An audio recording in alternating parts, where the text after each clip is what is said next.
नमस्कार। स्वामी विवेकानंद जी की शिक्षाओं पर आधारित युवा वर्ग के लिए पंचशील नामक यह लेख आज हम सुनने जा रहे हैं, जो स्वामी निखिलेश्वरानंद जी की आधुनिक युवा वर्ग और स्वामी विवेकानंद नामक पुस्तक से लिया गया है। इसमें संकलित युवा वर्ग के लिए पंचशील आज हम सुनने जा रहे हैं। महाराज बता रहे हैं, सन 1985 ईस्वी में अंतर्राष्ट्रीय युवा वर्ष के उपलक्ष्य में भारत सरकार ने स्वामी विवेकानंद के जन्मदिन 12 जनवरी को समस्त राष्ट्र में प्रतिवर्ष राष्ट्रीय युवा दिवस के रूप में बड़े पैमाने पर मनाने का एक अत्यंत महत्वपूर्ण कदम उठाया। इसका कारण बताते हुए भारत सरकार ने कहा है, क्योंकि यह अनुभव किया गया कि स्वामी विवेकानंद का दर्शन तथा जिन आदर्शों का उन्होंने स्वयं पालन किया तथा जिनका उपदेश उन्होंने दिया, वे भारतीय युवा वर्ग के लिए प्रेरणा का एक महान स्रोत बन सकते हैं। इस उपलक्ष्य पर भारत सरकार ने राष्ट्रीय युवा सप्ताह मनाने के लिए जिस कार्यक्रम को संपादित करने का निर्देश दिया, उसमें भी स्वामी विवेकानंद के आदर्शों पर विचार विमर्श को महत्वपूर्ण स्थान दिया गया है। स्वामी निखिलेश्वरानंद जी बता रहे हैं कि भारत सरकार का यह कदम सर्वथा सराहनीय है, क्योंकि चिर युवा स्वामी विवेकानंद युवा वर्ग के लिए चिर आदर्श स्वरूप है। अपनी युवावस्था में ही स्वामी विवेकानंद ने महानता के चरम शिखर को छुआ तथा 39 वर्ष की आयु में युवा के रूप में उन्होंने अपने भौतिक शरीर को त्याग दिया। भौतिक रूप में तथा आदर्शों के रूप में भी वे चिर युवा रहे। संपूर्ण विवेकानंद साहित्य का हम यदि अध्ययन करें तो पाएंगे कि उन्होंने अधिकांश पत्र युवकों को ही लिखे थे। अधिकांश वार्तालाप शरद चंद्र चक्रवर्ती आदि युवकों से ही किया है। अमेरिका से भारत लौटने पर उन्होंने जो व्याख्यान दिए थे, भारत में विवेकानंद नामक प्रसिद्ध पुस्तक में भी संकलित हैं, उनके अधिकांश श्रोता युवक ही थे। उन्हीं से अनुप्राणित होकर स्वामी रामतीर्थ, सुभाष चंद्र बोस, महात्मा गांधी आदि महापुरुषों का निर्माण हुआ था। महात्मा गांधी ने लिखा था, स्वामी विवेकानंद के व्याख्यानों को पढ़ने के बाद मेरी देशभक्ति हजारों गुना बढ़ गई। सुभाष चंद्र बोस ने लिखा था, स्वामी विवेकानंद की पुस्तकों को पढ़कर ही मैंने अपना जीवन देश के लिए समर्पित कर दिया। आज यदि वे होते तो मैं उनके चरणाश्रित रहता। लाहौर में स्वामी विवेकानंद के वेदांत विषयक भाषण को सुनने के तुरंत बाद स्वामी रामतीर्थ ने कॉलेज के प्रवक्ता के पद को त्याग कर संन्यास ग्रहण कर लिया। स्वामी विवेकानंद के तेजस्वी व्याख्यानों को सुन तथा पढ़कर कई युवकों ने देश की स्वतंत्रता के लिए अपने प्राण उत्सर्ग कर दिए। एक समय था जब ब्रिटिश सरकार ने स्वामी विवेकानंद की पुस्तकों को रखने पर प्रतिबंध लगा दिया था, जो अधिकतर क्रांतिकारी युवकों के घरों में पाई जाती थीं। वर्तमान समय में तो स्वामी विवेकानंद के आदर्शों की प्रासंगिकता और भी बढ़ गई है, विशेषकर भारतीय युवा वर्ग के लिए। अतः युवा देश के लिए एक चिर युवा सन्यासी को नेता के रूप में स्वीकारना सर्वथा उचित है। आज भारतीय युवा वर्ग के समक्ष 3 महान समस्याएं उपस्थित हैं: बेरोजगारी, धर्म पर अविश्वास, आदर्श के अभाव में नैतिक तथा मानसिक संघर्ष। क्या यह कम महत्वपूर्ण बात नहीं है कि स्वामी विवेकानंद को स्वयं अपने जीवन में इन तीनों समस्याओं का सामना करना पड़ा था, उस काल में जबकि कॉलेज का स्नातक होना एक विरल बात थी। युवा नरेंद्रनाथ दत्त को, जो बाद में स्वामी विवेकानंद बने, बीए पास करने के उपरांत लॉ की पढ़ाई करने के बाद भी नौकरी के लिए दर दर भटकना पड़ा था। स्पेंसर, हेगल, कांट आदि पाश्चात्य दार्शनिकों की पुस्तकों को पढ़ने के बाद स्वामी विवेकानंद संशयवादी हो उठे थे। किसी भी महात्मा से पहला प्रश्न वे पूछते, क्या आपने ईश्वर को देखा है? यही प्रश्न उन्होंने श्री रामकृष्ण परमहंस से भी पूछा, और जब श्री रामकृष्ण से उत्तर पाया, हाँ, मैंने ईश्वर को देखा है, जैसे तुझे देख रहा हूं, उससे अधिक प्रत्यक्ष रूप से मैं उनका दर्शन करता हूं और तुझे भी उनके दर्शन करा सकता हूं। इसके बाद ही नरेंद्रनाथ दत्त ने आध्यात्मिक पथ पर अपना जीवन उत्सर्ग किया। उसके बाद आया नैतिक तथा मानसिक समस्याओं का एक तूफान, जिसका विशद वर्णन उनके तत्कालीन सहपाठी श्री ब्रजेंद्र नाथ शील ने किया है, जो स्वामी विवेकानंद की अंग्रेजी जीवनी life of Swami Vivekananda by his eastern and western disciples में उपलब्ध है। इस प्रकार स्वामी विवेकानंद जी ने वर्तमान युवा वर्ग की समस्याओं को स्वयं अनुभव किया था और इसीलिए स्वामी विवेकानंद के उपदेश भारतीय युवाओं के लिए विशेष महत्व रखते हैं। स्वामी निखिलेश्वरानंद जी बता रहे हैं कि वे कौन से उपदेश तथा आदर्श हैं। संपूर्ण विवेकानंद साहित्य 10 खंडों में जो उपलब्ध है, उसमें व्याप्त इन उपदेशों को हम 5 भागों में विभक्त कर सकते हैं, जो युवा वर्ग के लिए मानो पंचशील के सिद्धांत स्वरूप है। पहला, आत्मविश्वास, सेल्फ कॉन्फिडेंस। दूसरा, आत्म संयम, सेल्फ कंट्रोल। तीसरा, आत्मविस्मृति, सेल्फ एब्निगेशन। चौथा, आत्म त्याग, सेल्फ सेक्रीफाइस। पांचवा, आत्म साक्षात्कार, सेल्फ रियलाइजेशन। आइए अब हम आत्मविश्वास के ऊपर स्वामी निखिलेश्वरानंद जी के विचारों को सुनते हैं। महाराज कह रहे हैं कि स्वामी विवेकानंद कहते हैं, पुराना धर्म कहता है वह नास्तिक है जो भगवान पर विश्वास नहीं करता। नया धर्म कहता है वह नास्तिक है जो अपने आप पर विश्वास नहीं करता। बार बार वे युवकों को अपने आप पर विश्वास रखने के लिए तथा नचिकेता के समान श्रद्धावान बनने के लिए कहते हैं। अपने युवा शिष्य शरद चंद्र चक्रवर्ती से वार्तालाप के प्रसंग में स्वामी विवेकानंद ने कहा था, बहुत प्राचीन समय से औरों ने तुमको बताया कि तुम हीन हो, तुम में कोई शक्ति नहीं है, और तुम भी यह सुनकर सहस्त्रों वर्षों से समझने लगे कि हम हीन हैं, निकम्मे हैं। ऐसा ध्यान करते करते तुम वैसे ही बन गए हो। स्वामी विवेकानंद अपना शरीर दिखाते हुए कहते हैं कि यह शरीर भी तो इसी देश की मिट्टी से बना है, परंतु मैंने कभी ऐसा सोचा नहीं। इसी कारण उन्होंने निस्सहाय होते हुए भी पाश्चात्य देशों पर विजय प्राप्त की। आत्मविश्वास का मतलब क्या है?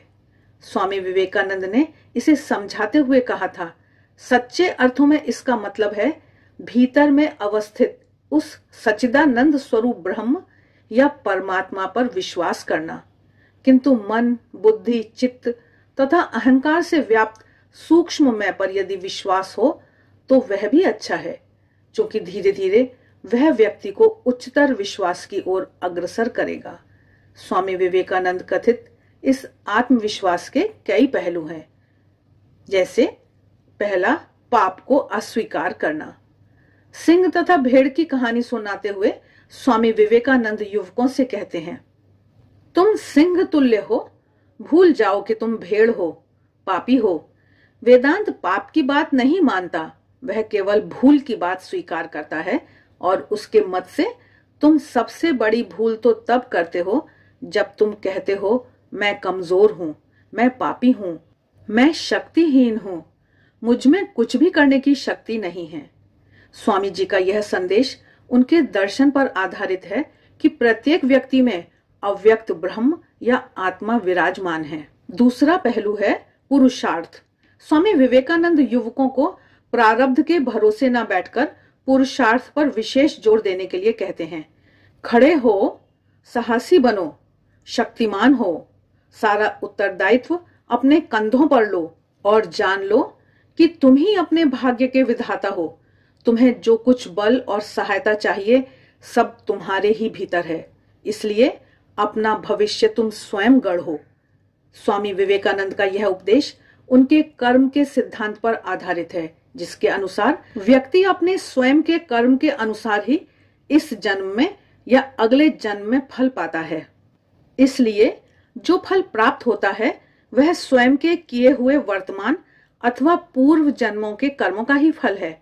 यदि वर्तमान भूतकाल के कार्यों से बना है तो भविष्य हमारे वर्तमान के कार्यों पर निर्भर है। अतः हम स्वयं अपने भविष्य के निर्माता हैं। आत्मविश्वास का अगला पहलू है साहस।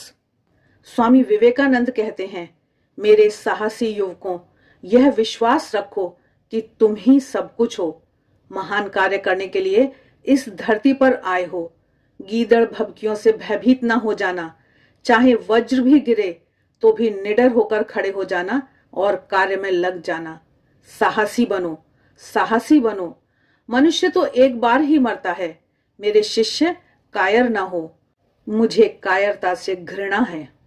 स्वामी निखिलेश्वरानंद जी बता रहे हैं कि आत्मविश्वास का अगला पहलू है बल। स्वामी जी युवकों में चाहते थे शारीरिक, मानसिक तथा आध्यात्मिक बल। वे कहते हैं, तुम क्यों रोते हो बंधु, तुम ही में तो सारी शक्ति निहित है। ए महान, अपनी सर्वशक्तिमान प्रकृति को प्रकट करो, देखोगे वह सारी दुनिया तुम्हारे पैरों पर लौटने लगेगी। एकमात्र आत्मा ही शासन करती है, जड़ पदार्थ क्या शासन करेगा। अपने को शरीर से अभिन्न समझने वाले मूर्ख व्यक्ति ही करुण स्वर से चिल्लाते हैं, हम दुर्बल हैं, हम दुर्बल हैं। आज देश को आवश्यकता है साहस और वैज्ञानिक प्रतिभा की। हम चाहते हैं प्रबल साहस, प्रचंड शक्ति और अदम्य उत्साह। युवतियों से भी स्वामी जी का आग्रह था कि वे अपने आप को अबला ना समझें। स्वामी विवेकानंद ऐसे प्रथम धर्म नेता हैं जिन्होंने शारीरिक बल पर भी अत्यधिक महत्व दिया है। वे कहते हैं, सबसे पहले हमारे नवयुवकों को बलवान होना चाहिए, धर्म बाद में आएगा। तुम गीता के अध्ययन की अपेक्षा फुटबॉल के द्वारा स्वर्ग के अधिक समीप पहुंच सकोगे। जब तुम्हारी मांसपेशियां कुछ मजबूत हो जाएंगी, तब तुम गीता को अधिक अच्छी तरह समझ सकोगे। जब तुम्हारे खून में कुछ जोर आ जाएगा, तब तुम कृष्ण की महान प्रतिभा और प्रचंड शक्ति को और भी अच्छी तरह समझ सकोगे। आज हमारे देश को जिस चीज की आवश्यकता है वह है लोहे की मांसपेशियां और फौलाद के स्नायु, प्रचंड इच्छा शक्ति जिसका अवरोध दुनिया की कोई शक्ति ना कर सके। स्वामी निखिलेश्वरानंद जी बता रहे हैं कि स्वामी विवेकानंद जी के आत्मविश्वास का अगला पहलू है आशावादिता। स्वामी विवेकानंद आशावादिता के विश्वासी थे। वे कहते हैं, निराशा धर्म तो नहीं है, वह और चाहे कुछ हो, सर्वदा प्रसन्न और हंसमुख रहना किसी प्रार्थना की अपेक्षा तुम्हें ईश्वर के अधिक निकट ले जाएगा। पंचशील का अगला सिद्धांत है आत्मसंयम। स्वामी विवेकानंद कहा करते थे, बी एंड मेक। पहले मनुष्य बनो, फिर औरों को मनुष्य बनने के लिए सहायता करो। हम मनुष्य बनाने वाला धर्म ही चाहते हैं, हम मनुष्य बनाने वाले सिद्धांत ही चाहते हैं, हम सर्वत्र सभी क्षेत्रों में मनुष्य बनाने वाली शिक्षा ही चाहते हैं। मनुष्य बनने के लिए प्रथम सोपान है आत्मसंयम। स्वामी विवेकानंद कहते हैं, जिसने अपने ऊपर संयम कर लिया है वह बाहर की किसी भी वस्तु द्वारा प्रभावित नहीं किया जा सकता। उसके लिए परतंत्रता फिर और नहीं रह जाती। उसका मन मुक्त हो गया है। केवल ऐसा व्यक्ति ही संसार में आदर्श रूप से रहने योग्य है। इस आत्मसंयम के फलस्वरूप जो चरित्र निर्माण होता है उसके आयाम हैं पवित्रता, धैर्य, प्रेम, ब्रह्मचर्य, आज्ञाकारिता, सेवा परायणता, शांत स्वभाव, परिश्रमी होना इत्यादि। वे कहते हैं, यदि भारत में इस समय सबसे बड़ा कोई पाप है तो वह है परतंत्रता। हर एक व्यक्ति शासन करना चाहता है, आदेश पालन करना कोई नहीं चाहता, और इसका कारण है पुरातन काल की उस अद्भुत ब्रह्मचर्य प्रणाली का अभाव। पहले आदेश पालन करना सीखो, फिर शासन करने की शक्ति अपने आप आ जाएगी। हम जितना ही अधिक शांत होंगे, हमारे स्नायु जितने ही कम उत्तेजित होंगे, हम उतना ही अधिक प्रेम कर सकेंगे और हमारा कार्य उतना ही अच्छा होगा। युवतियों से भी स्वामी विवेकानंद आशा रखते थे कि वे सीता, सावित्री, दमयंती को अपना आदर्श मानकर पवित्र जीवन यापन करेंगी। युवा वर्ग के लिए जो पंचशील की हम चर्चा कर रहे हैं उसका अगला सिद्धांत है आत्मविस्मरण। स्वामी विवेकानंद के अनुसार स्वार्थपरता ही अनीति है और स्वार्थहीनता ही नीति। उनके अनुसार विकास ही जीवन है और संकोच ही मृत्यु। प्रेम ही विकास है और स्वार्थपरता ही संकोच। सेवा करने के लिए भी आत्मविस्मरण की अत्यंत आवश्यकता है। वे कहते हैं, जो मानव जाति की सहायता करना चाहते हैं उन्हें चाहिए कि वे पहले अपने सुख और दुख, नाम और यश तथा सर्वविध स्वार्थी भावनाओं की एक गठरी बनाकर उसे समुद्र में फेंक दें और तब भगवान के पास आएं। यही सारे धर्म प्रवर्तकों ने कहा और किया है। हमारा सबसे उत्तम कार्य तब होता है, हमारा सबसे अधिक प्रभाव तब पड़ता है जब हम में स्वार्थ भावना नहीं रहती। इस आत्म विस्मृति के लिए आह्वान करते हुए एक पत्र में स्वामी विवेकानंद ने भगनी निवेदिता को लिखा था, संसार को आज ऐसे लोगों की आवश्यकता है जिनके हृदय में निस्वार्थ प्रेम प्रज्वलित हो रहा हो। उस प्रेम से प्रत्येक शब्द का वज्रपाती प्रभाव पड़ेगा। जागो हे महान आत्माओं, जागो, संसार दुखाग्नि से जला जा रहा है, क्या तुम सोए रह सकते हो? स्वामी विवेकानंद जी के अनुसार निस्वार्थता ही धर्म की कसौटी है। जिसमें इस निस्वार्थता की मात्रा अधिक है वह अधिक आध्यात्मिक संपन्न है और शिव के अधिक निकट है। और यदि कोई स्वार्थी है तो फिर चाहे उसने सारे मंदिरों के ही दर्शन क्यों न किए हों, सारे तीर्थों में ही क्यों न घूमा हो, अपने को चीते के समान क्यों न रंग डाला हो, परंतु फिर भी वह शिव से बहुत दूर है। इसीलिए वे कहते हैं, सारी उपासना का सार है पवित्र होना और दूसरों की भलाई करना। जो शिव को दीनहीन में, दुर्बल में, रोगी में देखता है वही वास्तव में शिव की उपासना करता है, और जो शिव को केवल मूर्ति में देखता है उसकी उपासना तो केवल प्रारंभिक है। स्वामी विवेकानंद जी ने अपने एक युवा गुरु भाई स्वामी अखंडानंद जी को इसी शिव ज्ञान से जीव की सेवा करने पर बल देते हुए लिखा था, तुमने पढ़ा है मातृदेवो भव, पितृदेवो भव। अपनी माता को ईश्वर समझो, अपने पिता को ईश्वर समझो, परंतु मैं कहता हूं दरिद्र देवो भव, मूर्ख देवो भव। गरीब, निरक्षर, मूर्ख और दुखी, इन्हें अपना ईश्वर मानो, इनकी सेवा करना ही परम धर्म समझो। स्वामी जी इस आत्मविस्मृति पर इतना अधिक बल देते हैं कि वे केवल स्वयं की मुक्ति के लिए प्रयत्न करना भी स्वार्थपरता मानते हैं। वे कहते हैं, दूसरों की मुक्ति के लिए यदि तुम्हें नरकों में भी जाना पड़े तो सहर्ष जाओ। धरती पर ऐसी कोई मुक्ति नहीं जिसे मैं अपना कह सकूं। युवतियों से भी स्वामी विवेकानंद जी आशा करते थे कि वे केवल अपनी मुक्ति का प्रयास न कर दूसरों की मुक्ति के लिए, दूसरों की सेवा के लिए आत्मनियोग करेंगी। उन्होंने अमेरिका से अपने गुरु भाई स्वामी ब्रह्मानंद को एक पत्र में लिखा था, गौरी माँ कहाँ है? हजारों गौरी माँ की आवश्यकता है, उनके जैसी महान एवं तेजोमय भाव की। परवर्ती काल में गौरी माँ ने युवतियों को शिक्षा देने का कार्य भी प्रारंभ किया था एवं एक आश्रम की स्थापना भी की थी, जिसे स्वामी जी ने जाकर देखा और अपना संतोष व्यक्त किया था।